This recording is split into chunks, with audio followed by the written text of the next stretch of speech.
de escrever um livro baseado nas parábolas de Jesus. Tenho estudado e trabalhado sobre isso. Tenho pregado as parábolas de Jesus aqui na igreja. De vez em quando eu vou parando um pouco, intercalando com outras séries, porque são muitas. Então eu vou pregando, depois a gente para um pouco. Eu queria, nesses dias, trazer uma mensagem sobre isso. Quero também falar à igreja que nessa semana e no próximo domingo estarei fora. Eu vou para um congresso e também vou tirar alguns dias de descanso aqui da igreja, essa semana e até o início da próxima. Então qualquer problema aí, qualquer BO que acontecer, não vai acontecer. Aí vocês conversem com o Robson é o vice-presidente da igreja. Ele está à disposição aí para ajudar a todos os irmãos, não é? Que Deus nos abençoe. Então, eu tenho preparado aqui algumas parábolas de Jesus, e hoje eu queria falar sobre a parábola do administrador infiel. Ela está escrita em Lucas capítulo 16, nos versículos de 1 a 9. Se você quiser, você pode acompanhar aí na tela o texto que está escrito. Lucas 16, de 1 a 9, ou você pode acompanhar na sua Bíblia de papel ou digital. Jesus disse aos seus discípulos: o administrador de um homem rico foi acusado de estar desperdiçando seus bens. Então ele o chamou e lhe perguntou: que é isso que estou ouvindo a seu respeito? Preste contas da sua administração, porque você não pode continuar sendo o administrador. O administrador disse a si mesmo: meu senhor está me despedindo, que farei? Para cavar não tenho força, e tenho vergonha de mendigar. Já sei o que vou fazer para que, quando perder o meu emprego aqui, as pessoas me recebam em suas casas. Então chamou cada um dos devedores do seu senhor. Perguntou ao primeiro: quanto você deve ao meu senhor? 100 potes de azeite, respondeu ele. O administrador lhe disse: tome a sua conta, sente-se depressa e escreva 50. A seguir ele perguntou ao segundo: e você, quanto deve? 100 tonéis de trigo, respondeu ele. E ele lhe disse: tome a sua conta e escreva 80. O Senhor elogiou o administrador desonesto, porque agiu astutamente, pois os filhos deste mundo são mais astutos no trato entre si do que os filhos da luz. E agora vem um versículo: por isso eu lhes digo, usem a riqueza deste mundo ímpio para ganhar amigos, de forma que, quando ela acabar, estes os recebam nas moradas eternas. Não sabe nem falar amém no final do texto, né? A palavra talvez agora seria misericórdia. Amém. Deus tem algo a nos falar a partir desse texto. Vamos orar. Obrigado, Senhor, pela sua palavra. Obrigado pelas canções que a gente cantou aqui. Elas refletem a glória do nosso Deus. Nós somos gratos a Ti. E agora pedimos que nos ajude a caminhar por esse texto. De fato, o Senhor sabe, não é um texto fácil para nós, mas que o Senhor nos dê a compreensão, a fim de que a gente saia daqui edificado pelo poder da sua palavra, em nome de Jesus. Amém? Vou até tomar uma água antes, né? Porque essa parábola aqui é tensa.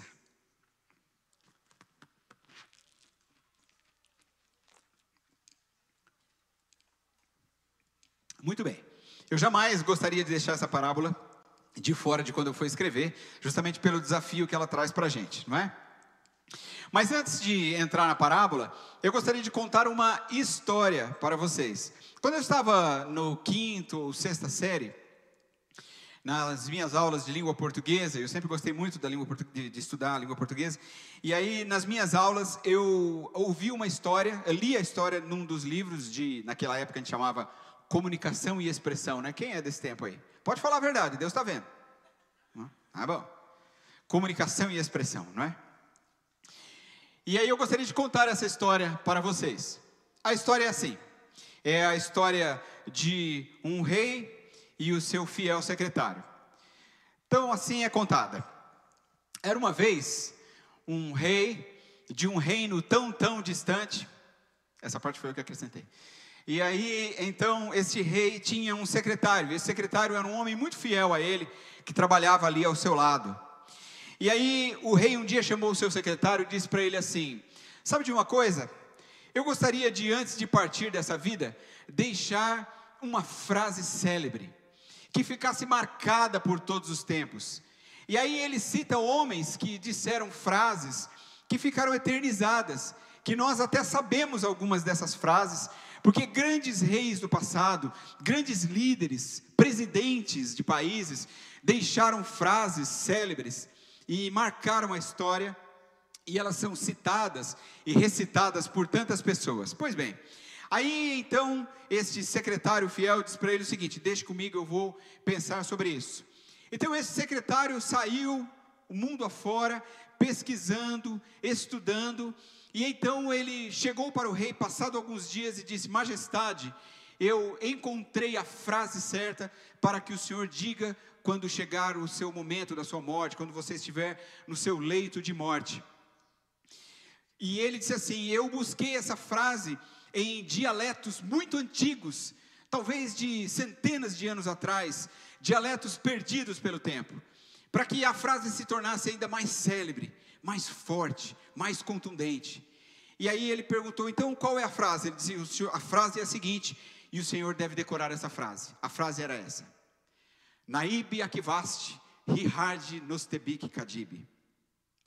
A frase significava mais ou menos assim: esquecei os meus erros, pois só errei com a intenção de acertar. O rei amou a frase, gostou muito, decorou as falas e guardou aquilo no seu coração e na sua mente. Passados muitos anos, aquele rei ficou muito doente, e aí então, diante da sua doença, já no seu leito de morte, mandou chamar os seus familiares, os seus súditos do reino, mandou chamar também o seu fiel secretário e os escribas do reino, porque eles seriam importantes quando ele dissesse a sua frase final no seu último suspiro. E aí quando todos estavam ali ao redor do rei, o rei se aproximou, tentou se levantar assim da cama um pouco, e aí no seu último suspiro, ele olhou para todos e disse assim: Naib Akivast Hihard Nostebik Kadib. E aí ele deitou-se e morreu.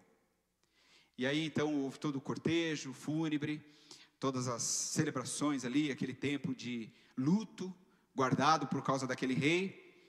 E então, passados alguns dias, depois que tudo se acabou, os escribas que haviam anotado a frase saíram em busca do significado dela, uma vez que ela tinha sido dita num dialeto de centenas de anos atrás. E aí eles saíram estudando, até que depois de muitos dias de pesquisa, eles descobriram o sentido, o significado, a tradução daquela frase. E eles ficaram estarrecidos com a tradução. E eles reuniram as pessoas e disseram a seguinte resposta em relação à tradução da frase: deixo tudo o que tenho para o meu bom e fiel secretário.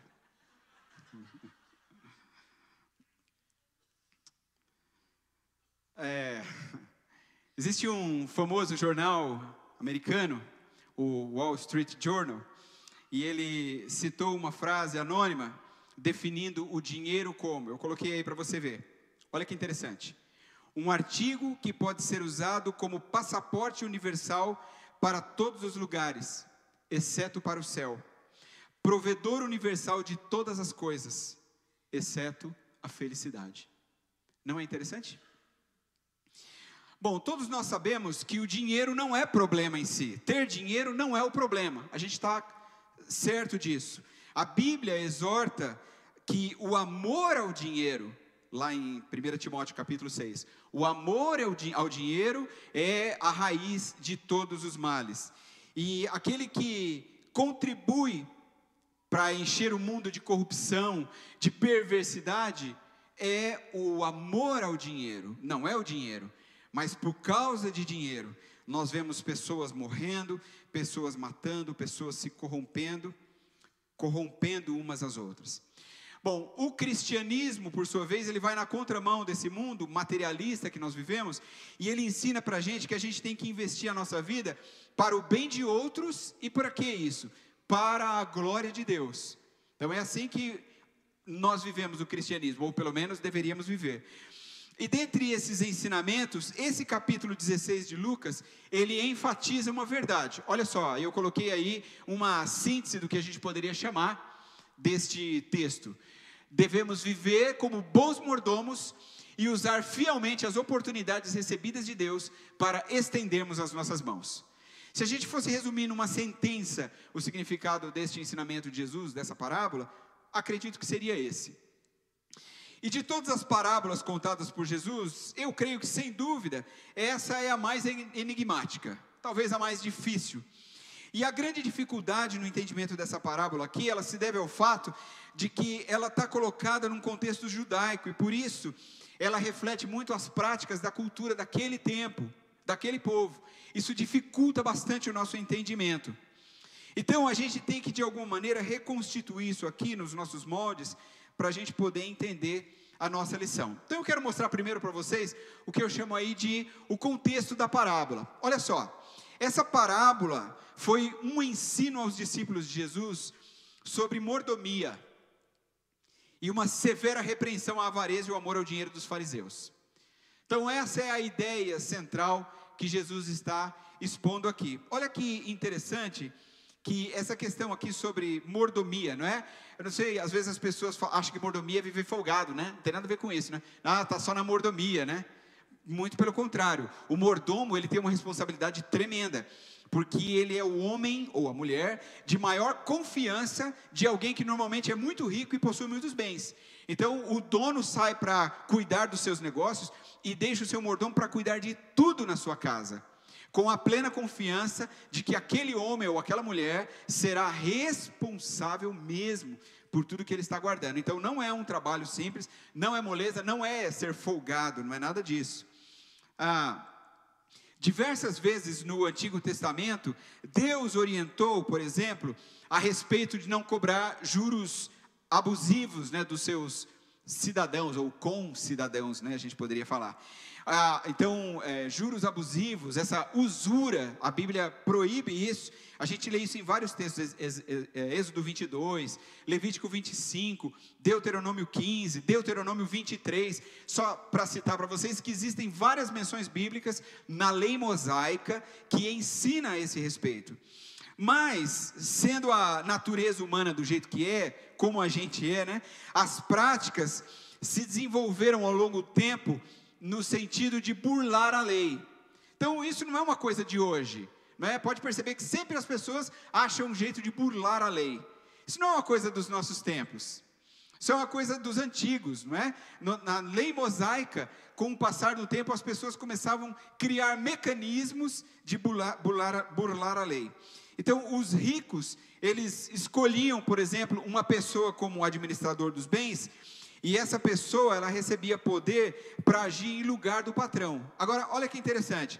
Essa pessoa, ela respondia em lugar do seu senhor, mas se ela usasse de usura, ela não seria ela que seria levada ao tribunal, e sim o seu senhor. Então, o lucro era do patrão, mas a responsabilidade judaica recairia sobre o administrador. Eu falei o contrário, né? Então ele queria responder e não o patrão. Está vendo como que funcionava a prática da lei? Mas o administrador, ele tinha meios de se proteger, porque senão ficava muito complicado para ele. Quer dizer, eu guardo tudo, e aí depois se acontece alguma coisa, aí eu vou ficar respondendo por tudo. Então o peso era muito grande. Então ele tinha alguns meios de se proteger, e esses meios eram aceitos nos dias de Jesus, quando ele conta essa parábola, pelos fariseus, pelos doutores da lei, e contra esses homens, os magistrados não podiam fazer nada, porque isso já estava meio que convencionado, sabe?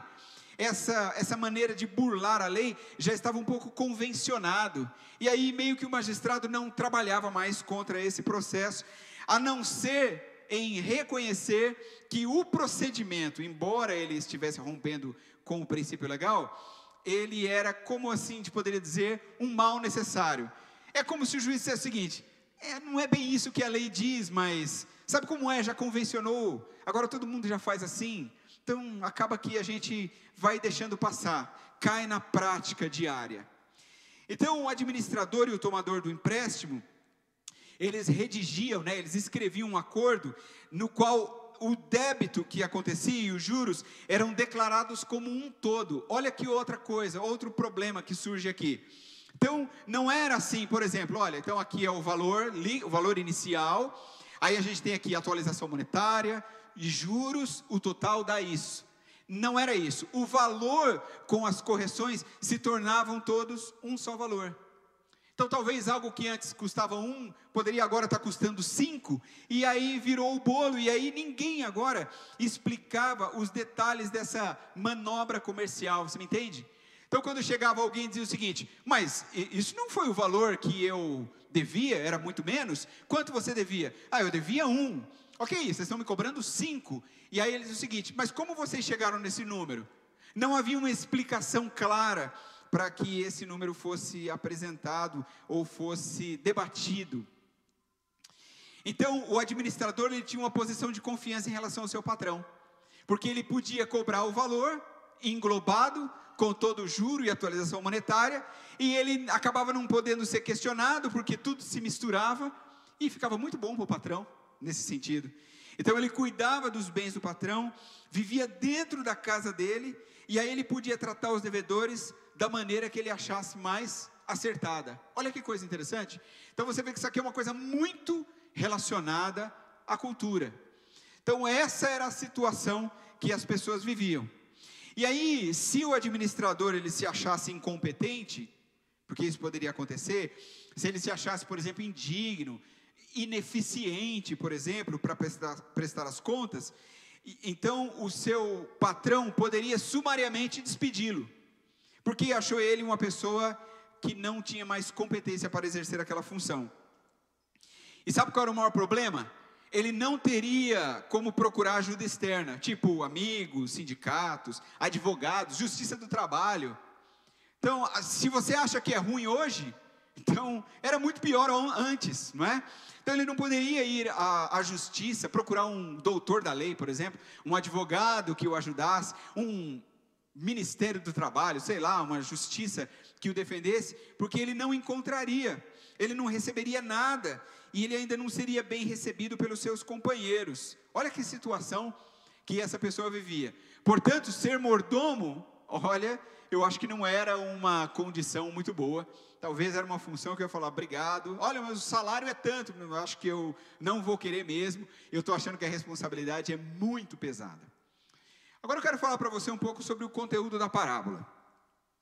Então, essa história aqui, ela parece muito com o que acontece nos dias de hoje. Então, ela fala de um homem rico, não é? Que escolheu um administrador para os seus negócios. Esse homem rico, ele confiava no administrador, mas quando ele soube que esse administrador estava desperdiçando os seus bens, ele chamou esse homem, exigiu que ele apresentasse ali os livros contábeis e tudo mais que estava aos seus cuidados, e o despediu. Então, quando ele olhou os números, olhou ao redor as coisas, observou o contexto, o que ele fez? Ele despediu aquele homem. Viu que ele não estava sendo honesto e competente com o seu trabalho. Bom, e aí Jesus conta na parábola o seguinte, que aquele homem se viu demitido, e aí demitido, o que o futuro pode reservar para ele? Dentro do contexto que eu acabei de contar. Ele não tinha justiça para procurar, de tudo que o patrão tinha feito com ele, de dispensá-lo, sem direito a nada. Ele não tinha amigos, ele não tinha justiça para procurar, ele não tinha nada. Ele não tinha ninguém que pudesse acudi-lo diante daquela situação. E é interessante que na parábola, ele ainda diz o seguinte: eu não sou capacitado para trabalhos pesados. A minha mão é muito fininha, não é? Eu nunca peguei no pesado, eu só mando. Eu só fico dando ordens, faça isso, faça aquilo, só fico comandando. Então eu nunca, esse negócio de pegar no pesado, isso não é para mim. Como? Eu vou mendigar? Olha o meu status, olha de onde eu vim. Mendigar será uma grande vergonha para mim. Que situação que eu vou viver agora? Então, segundo o versículo 3, nas palavras de Jesus, aquele homem agora, ele só tinha um jeito de resolver o problema dele. Sabe qual era? Usar da sua engenhosidade para poder resolver a situação ao seu próprio favor. Olha que interessante. Foi aí que ele teve uma ideia brilhante. Ele disse lá no versículo 4: eu sei o que farei. Controlarei os negócios, de modo que os devedores do meu patrão fiquem lhe devendo obrigações, para que depois de minha demissão, eles me recebam em suas casas. Olha que jogo esperto dele. Então ele passou a chamar os devedores do seu patrão, um a um. Na história, Jesus cita apenas 2 exemplos, né? Mas está presumido aqui que deveriam ser vários. Jesus citou apenas 2, para a história não ficar muito longa. Então, por exemplo, Jesus diz assim, que para aquele que devia 100 potes de azeite, né, e eu tenho usado aqui a NVI, a Nova Versão Internacional, talvez em outras linguagens esteja especificado de outra forma, mas a ideia é a mesma. Então, ao que devia 100 potes de azeite, ele deu um desconto de 50%. Quanto que é? É tanto, metade disso aí, anota aí. Você mesmo, com a sua letra, anota aí no caderninho o quanto você deve. E aí aquele que devia 100 tonéis de trigo, ele deu um desconto de 20%. Anota com a sua própria letra aí, esses 20%. Então, o que importa é que em qualquer das negociações, essa é a ideia que Jesus está querendo passar. Havia muito dinheiro envolvido. A negociação é de grande monta, é bastante grana.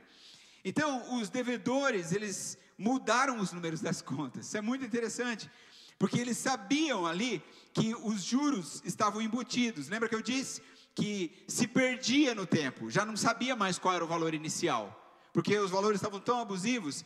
Então eles, bom, para mim é negócio, porque se eu ia pagar tanto, ele está me dando desconto de 50%, ainda que tenha juros embutido aqui, tá bom, já é um bom negócio, baixou pela metade. O outro vai dizer o seguinte: bom, tem juro embutido, eu não sei quanto é, mas ele me deu 20%, é melhor 20% do que nada, não é? Então ele faz esse tipo de acordo.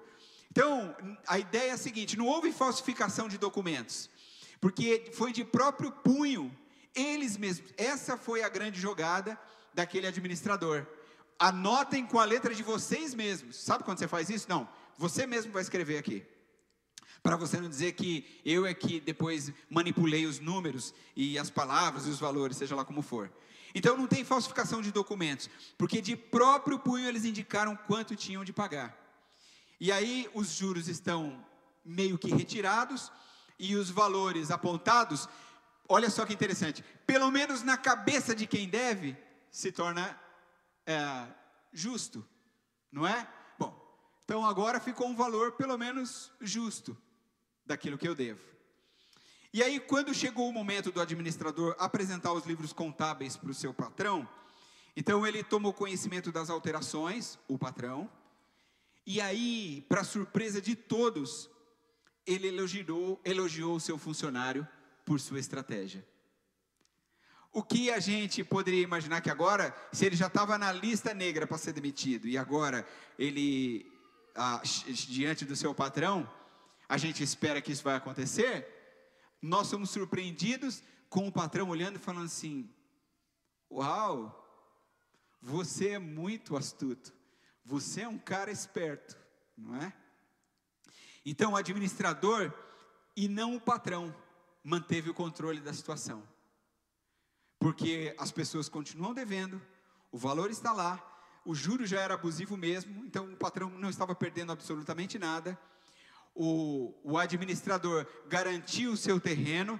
Se o patrão mandasse embora, agora ele teria lugar para ser abrigado, porque ele quebrou o galho de muita gente. E o patrão olha e fala assim: olha você, impressionante. E aí no final, essa foi a reação daquele homem rico em relação ao seu administrador. O Senhor elogiou o administrador desonesto, porque agiu astutamente. Então o administrador, ele recebeu palavras de elogio do patrão, porque na sua astúcia, olha que interessante, primeiro, ele tinha assegurado um lugar entre os devedores quando saísse da casa do patrão. Se ele fosse mandado embora mesmo, né, a parábola não chega a exatamente deixar isso muito claro, mas se isso acontecesse, ele teria lugar garantido entre os devedores, não seria mais tratado como um inimigo. Segunda coisa que aconteceria com ele, ele tinha preparado o caminho para o seu sucessor, não é? Afastando qualquer má vontade da parte dos devedores em quitar as suas dívidas, porque o valor já chega mais baixo, o sucessor já chega num ambiente onde as dívidas já baixaram um pouco, então quem deve já não vai massacrar tanto quem for o novo mordomo no lugar dele. Olha que interessante. Terceira coisa, ele se mostrou um perfeito cumpridor da lei, porque ele liberou os devedores dos juros abusivos que estavam sendo cobrados. Então imagina que isso parar na frente do juiz, o juiz olha e fala assim: indefiro, não tem ação para ser julgada aqui, uma vez, não tem mais nada a ser decidido aqui, uma vez que os valores estão justos, foram retirados os juros, não há usura, está perfeito. Você percebe como esse homem foi muito esperto no seu procedimento? Bom, a gente tem que entender uma coisa aqui, de que essa palavra usada aí no versículo 8, essa palavra infiel ou desonesto, depende da linguagem que você tem, ela não pode ser aplicada aqui diretamente para a atitude do administrador em relação aos devedores, porque senão aquela sentença, porque agiu astutamente, ia ficar contraditória, né? Então, parecia que a gente estaria aqui, ou Jesus estaria celebrando o erro. Então não é isso, né? Ela está relacionada ao título da história, que é o administrador infiel. E aí também a ideia é se referir à vida anterior deste homem, percebe? Então Jesus aqui não está celebrando o erro, de maneira alguma. Está só usando o nome para tentar facilitar um pouco o entendimento daqueles que o ouvem. Pois bem, a grande questão para nós agora, dessa história tão emblemática, é a seguinte pergunta: o que essa parábola de fato nos ensina? Então a explicação mais simples para o nosso entendimento dessa parábola é a seguinte: Jesus usou essa parábola em referência à astúcia do mundo e para ensinar uma lição de prudência e postura espiritual aos seus discípulos, aos seus ouvintes. Então, a mensagem da parábola está resumida no verso final, que é o versículo 9. Veja o que diz lá: por isso eu lhes digo, usem a riqueza deste mundo ímpio para ganhar amigos, de forma que quando ela acabar, estes os recebam nas moradas eternas. Um versículo dificílimo. Então a parábola ela mostra que o administrador que tinha fama de desonesto, ele vendo o seu futuro em perigo, porque de fato o seu futuro estava em perigo, ele procurou aprovação sendo honesto e generoso com os devedores do seu patrão, porque senão ele ficava sem nenhum lugar para ir quando ficasse desempregado. É interessante que ele não procurou riquezas para si. Você vê que na parábola contada por Jesus, ele não fez o seguinte: vou cobrar 20%, aí eu falo para ele que foi 10, eu fico com 10 para mim e dou 10 para ele e está tudo certo. Não é isso. Ele diminui, ele tira juros, mas ele não fica com dinheiro algum. Tudo é realmente do seu patrão. Ele não procurou, como eu disse, riquezas para si mesmo. Então, mesmo que essas riquezas não lhe pertencessem, porque não pertenciam mesmo, porque o patrão estava cobrando com usura, mas ele não quis pôr a mão nesse dinheiro. O que ele conseguiu levantar, ele repassou tudo. Então, da mesma forma, e aí vem um outro ensinamento para a gente: os filhos da luz não devem colocar seus corações em bens terrenos. Da mesma maneira como aquele homem procedeu, de não querer lucro para si, não querer aquele dinheiro para si, e honestamente repassar todos os valores para o seu patrão, os filhos da luz não devem colocar seus corações em bens terrenos. Eles precisam ser generosos, eles precisam repartir o que possuem, até porque sabem que na verdade nada possuem. Tudo é e tudo vem de Deus. Então, antes de julgar o administrador infiel da parábola, que é o que a gente faz de pronto quando a gente lê, é melhor a gente examinar a nossa própria vida e determinar se nós temos sido bons mordomos daquilo que Deus nos dá. Antes de julgarmos o administrador infiel, a pergunta é: eu sou um mordomo de Cristo? Eu sou um administrador das coisas de Deus neste mundo, que Ele coloca em minhas mãos, porque tudo é dele. Tudo que sou, tudo que tenho é dele. A pergunta é: eu tenho sido um administrador fiel? Como eu tenho agido com aquilo que o Senhor tem me dado? O mordomo é aquela pessoa que administra as coisas que não lhe pertencem. Então, em relação a Deus, a mordomia passa por alguns lugares, e é o que eu quero mostrar para você a partir de agora. Em primeiro lugar, nós somos mordomos das riquezas materiais que temos. Quer sejam muitas, quer sejam poucas, não importa, um dia nós teremos de prestar contas diante de Deus do modo como nós adquirimos e da maneira como usamos. É interessante que a gente tem uma tendência a pensar sempre, assim, que os bens que estão na nossa mão, a gente tem que pensar como a gente vai fazer. Mas a gente se esquece que a maneira como nós adquirimos também está relacionada à nossa mordomia. Em outras palavras, o que nós adquirimos? Nós adquirimos de maneira honesta? Porque depois que está na nossa mão, a gente fala assim, não, isso aqui é o que eu tenho, então agora tudo é de Deus. E quando eu adquiri? A gente talvez precise dar um passo atrás e lembrar disso. Então a gente poderia pensar em várias coisas. Também a gente poderia trazer isso para as nossas contribuições financeiras. Porque a mordomia cristã, ela vai além do dízimo que devolvemos. Quando nós entregamos 10% e ficamos com 90% do que recebemos como paga do nosso trabalho, não é? Então, a verdadeira mordomia dos nossos bens, ela está em engrandecer a Deus por tudo o que temos e em usar tudo conforme a orientação que Ele nos dá. Então, eu vou falar uma palavra para você aqui que é bastante complexa, bastante complicada. Nós não somos uma igreja dinheirista, você sabe que não. Mas, quando nós não conseguimos contribuir nem com 10% do que ganhamos, acredite no que eu vou dizer, nós estamos numa grande enrascada. Porque nós dizemos que tudo é de Deus, tudo vem de Deus, tudo que recebemos é do Senhor, e nós estamos retendo tudo. A gente não consegue fazer, é como se Deus olhasse para nós e falasse assim, cara, você não consegue fazer nem o mínimo você consegue. E agora você vem com essa conversa de que tudo é meu, a minha vida te pertence, e agora você quer todas as minhas bênçãos, não é? E agora você quer ser servido de tudo, você quer que a sua vida seja maravilhosa. É como se Deus falasse assim, não é o seu dinheiro. Na verdade, o dinheiro é só um teste que eu estou fazendo com você. Você não consegue nem liberar 10% para mim, quanto mais toda a sua vida. Você não consegue nem chegar ao nível de um fariseu, não é? Porque o fariseu, ele dava o dízimo certinho, né? Você não consegue nem chegar aí, quanto mais ultrapassar essa barreira. Você percebe? A questão aqui é muito mais do que dinheiro. É muito mais do que dinheiro. Uma vez uma pessoa perguntou para mim, pastor, mas eu ganho um salário mínimo.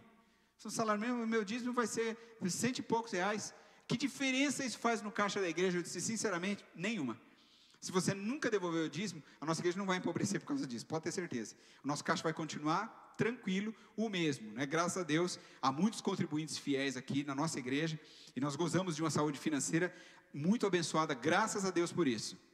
Agora, eu disse para a pessoa o seguinte, não é a diferença que faz no caixa da igreja, não tem nada a ver com o caixa da igreja, é a diferença que faz na sua relação com Deus. Esse que é o X da questão. Então, percebe como é muito mais do que dinheiro? Muito mais do que dinheiro? Outro dia, conversando com um pastor, um amigo meu, um pastor muito experiente, a gente estava batendo papo, e ele me comentava sobre uma família que deixou a igreja dele, que eram irmãos muito ricos. E ele disse o seguinte, olha, esses irmãos foram embora, uma bênção, uma família maravilhosa, serviam a Jesus com muita honestidade, e claro, não posso deixar de dizer, eles contribuíam financeiramente muito bem, e não tenho como negar que isso abençoava muito financeiramente a vida da nossa igreja, mas eles precisaram ir embora, por causa de trabalho, mudaram para um outro lugar, enfim, e deixaram a igreja. Aí ele falou, mas sabe de uma coisa, Elias, eu estou grato a Deus, porque isso faz com que eu confie no Senhor ainda mais, sabendo que não eram eles os provedores da igreja, é Deus quem sustenta a sua igreja, amém? Então você percebe, não tem a ver com o dinheiro, tem a ver com a sua relação com Deus. Então a verdadeira mordomia dos nossos bens está, como eu disse, em engrandecer a Deus e confiar na orientação que Ele nos dá. Então devolver 10% da nossa renda a Deus é uma boa forma apenas de começar a exercitar a mordomia com fidelidade. Mas é importante lembrar que Deus deve controlar também o que fazemos com os outros 90% que nos resta.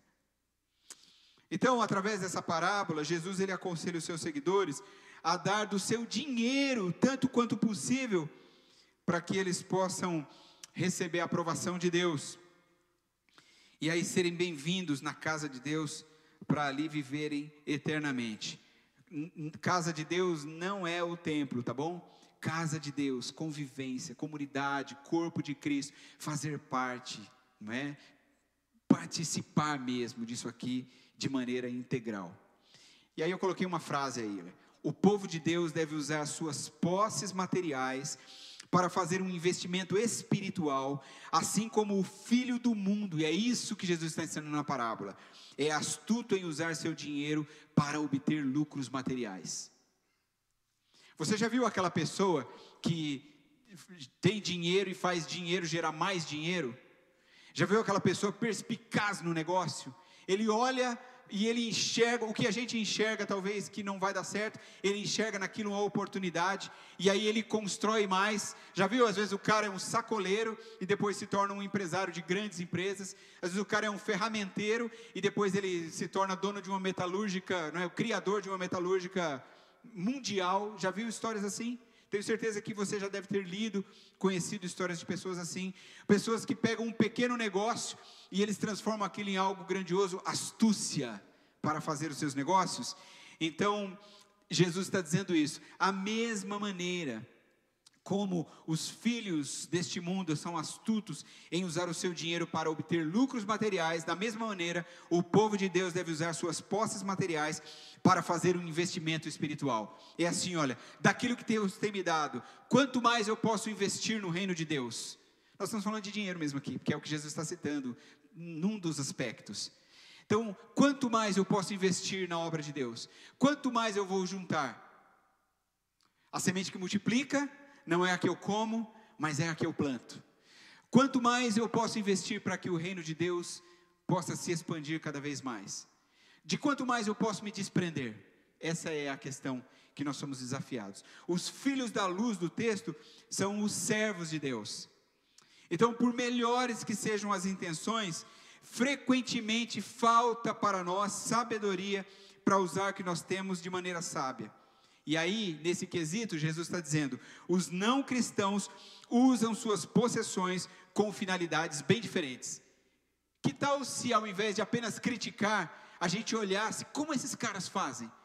Será que eu não posso usar essa mesma ideia para aplicar no crescimento do reino de Deus? É isso que ele está tentando nos ensinar. Entretanto, como cristãos, jamais nós devemos nos esquecer daquilo que está escrito na sabedoria de Eclesiastes. Eclesiastes 12:7. Eu coloquei na nova tradução na linguagem de hoje que diz: então o nosso corpo voltará para o pó da terra de onde veio, e o nosso espírito voltará para Deus, que o deu. Lembre-se que tudo que você juntar aqui nesse mundo vai ficar aqui. Um dia alguém vai dilapidar tudo, absolutamente tudo o que você conquistou nesse mundo. Nesse mundo tudo é etéreo, nesse mundo tudo é passageiro. Então a lição é clara para nós. Eu coloquei algo aí, olha.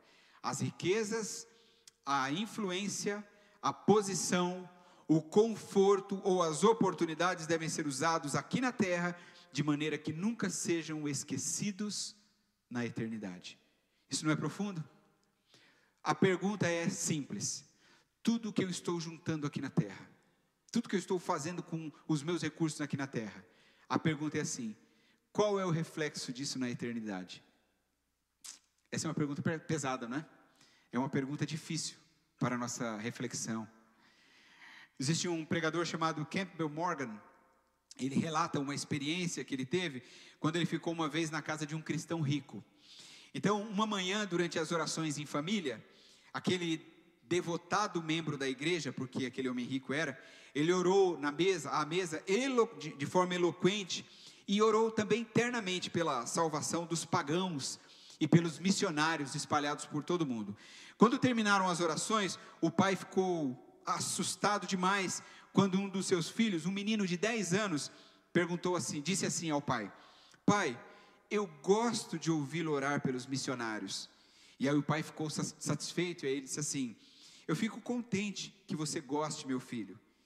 Então, deixando o seu pai um tanto constrangido, segura essa, ele disse assim: sabe o que eu pensei enquanto o senhor orava, pai? Se eu tivesse a sua conta no banco, eu responderia a metade das suas orações. Isso não é duro? Que tal se a gente olhasse para a nossa própria vida? Bom, acho que você já foi apertado o suficiente. Em segundo lugar, somos mordomos do nosso tempo. Em Efésios capítulo 5, versículos 15 a 17, Paulo fala que nós devemos remir o tempo. Você já leu esse texto? Não está aí, mas depois você pode anotar aí. Remir o tempo, porque os dias que estão à nossa frente são maus. Então ele fala, prepare-se para o que virá, é o que Paulo vai dizer lá. Isso significa que nós devemos fazer o quê? O que Paulo está nos ensinando? Adquirir oportunidades, colecionar oportunidades. O Warren Wiersbe, Wiersbe, né? O Warren Wiersbe, ele diz que o tempo é a eternidade transformada em pequenas porções de minutos preciosos confiados a nós. Não é bacana isso? O tempo é a eternidade transformada em pequenas porções de minutos preciosos e confiada a nós. Olha que coisa preciosa. Então a escolha se nós vamos usar esse tempo com sabedoria ou com negligência será a nossa. Terceiro lugar. Em terceiro lugar, nós somos mordomos das habilidades e dos dons que Deus nos deu. Primeiro, os nossos bens materiais, não é? Segundo, o nosso tempo. Em terceiro, as habilidades e os dons que Deus deu a cada um de nós. Lá em 1 Pedro 4,10, nós somos exortados a usar os nossos dons para servir aos semelhantes. E aqui tem um ensinamento profundo para nós. Os dons, eu coloquei para vocês, os dons são úteis apenas se forem usados para abençoar o próximo. Qualquer outra coisa diferente disso é exibicionismo e autopromoção. Portanto, sai fora dessa ideia do o super pastor, o apóstolo ungidão, não é? A nossa brincadeira do nosso PG lá, né? O anjo da igreja, não é? Sai fora disso. O grande missionário, o homem que revela o escondido, não é? Os mistérios que jamais foram descobertos. Fuja desse tipo de gente, não é? Se o dom que Deus me dá, ele não serve para abençoar a vida das outras pessoas, então ele não serve para mais nada, senão para ser exibicionismo e autopromoção. É só você refletir em todos os líderes que você conhece pessoalmente ou da internet, que há tantos por aí, fazendo um monte de curas, sinais e milagres, exibicionistas da fé, trazendo a glória para si, né? Homens e mulheres intocáveis, pessoas que passam no templo. E eu uma vez estava num ambiente, um desses grandes famosos estavam lá, e eu fiquei impressionado, as pessoas queriam tocar no cara, né? Eu achei aquilo um absurdo. É famoso, de fato ele é, não é? Mas as pessoas queriam tocar nele, como se tocar nele fosse como tocar em Jesus. Que lástima. Se o meu dom não servir para abençoar a igreja de Jesus, se o meu dom não servir para servir ao próximo, servir ao irmão, então é melhor que eu não use isso. E em quarto lugar, somos mordomos do Evangelho. Então, como povo de Deus, o nosso desafio é pregar não o Evangelho que convém, mas o Evangelho que confronta. Isso está lá em 1 Tessalonicenses capítulo 2, versículo 4. O apóstolo Paulo vai falar lá algo sobre isso, de que ele não prega nenhum tipo de evangelho que não seja o único, o verdadeiro evangelho de Jesus Cristo. Ainda lá em 2 Coríntios 4, 7, a gente lê que foi confiado a nós por Deus os tesouros da sua verdade. Então Deus, está vendo, mordomos, a gente vai cuidar disso. Satanás, ele tenta roubar esse tesouro da igreja. Por isso ela deve se manter sempre vigilante e pregar com coragem no mundo. Não é que o evangelho vai cair se a gente não pregar, mas Deus confiou a nós a pregação do evangelho. E confiar a pregação do evangelho a nós está muito relacionado também com a nossa vida de testemunho, porque isso vai refletir o evangelho de Jesus Cristo.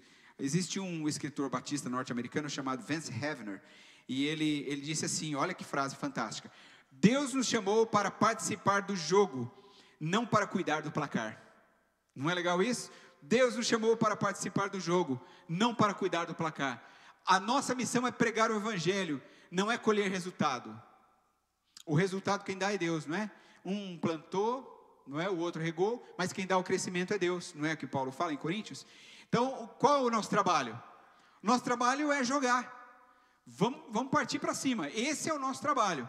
E a questão do placar, quem que vai mandar? Quem vai definir? E os resultados? O resultado não é comigo. O meu dever é pregar. O meu dever é espalhar o evangelho de Jesus por aí. Então, devemos lançar a semente. E Deus, o nosso Deus, é quem vai dar o crescimento. Amém? Para encerrar, nós devemos reconhecer que diante do ensino dessa parábola, a nossa escolha fica entre duas motivações, que são essas aí, olha. O amor pelas posses em si mesmas, ou o uso das posses como algo que nos foi confiado por Deus, para beneficiar outras pessoas, para a glória do doador, que é o nosso Deus, dos excelentes dons que recebemos. Às vezes nós ouvimos tudo isso e pensamos que essa é uma mensagem para os ricos. Não é. É para eles também. Mas essa é uma mensagem para todos. A gente precisa pensar que constantemente nós tentamos dar um jeitinho cristão. E aí nós maquiamos os nossos recursos para não servir ao Senhor, também com aquilo que temos. A nossa principal desculpa é o seguinte: eu ganho muito pouco, eu tenho muita dívida, eu tenho um monte de problemas. Essa é a nossa desculpa. Isso deve fazer a gente ficar com o nosso coração, no mínimo, constrangido, no mínimo, para depois a gente parta para a ação. Então, para aqueles que agem assim, a melhor conclusão são as palavras que o próprio Jesus disse, depois de contar a parábola. É assim que ele fala, e são com elas que eu vou caminhando para o fim. Quem é fiel nas coisas pequenas, também será nas grandes. E quem é desonesto nas coisas pequenas, também será nas grandes. Você está esperando ganhar mais? Você está esperando as coisas melhorarem? Pois se vocês não forem honestos com as riquezas deste mundo, quem vai pôr vocês para tomar conta das riquezas verdadeiras? Como se Deus dissesse assim: como é que eu posso confiar nas suas mãos, se você não consegue cuidar nem desse pouco? E se não forem honestos com o que é dos outros, quem lhes dará o que é de vocês? Um escravo não pode servir a 2 donos ao mesmo tempo. Jesus não negocia esse tipo de coisa. Pois vai rejeitar a um e preferir o outro, ou será fiel a um e desprezará o outro. Vocês não podem servir a Deus e também servir ao dinheiro. Esse é o desafio de Jesus.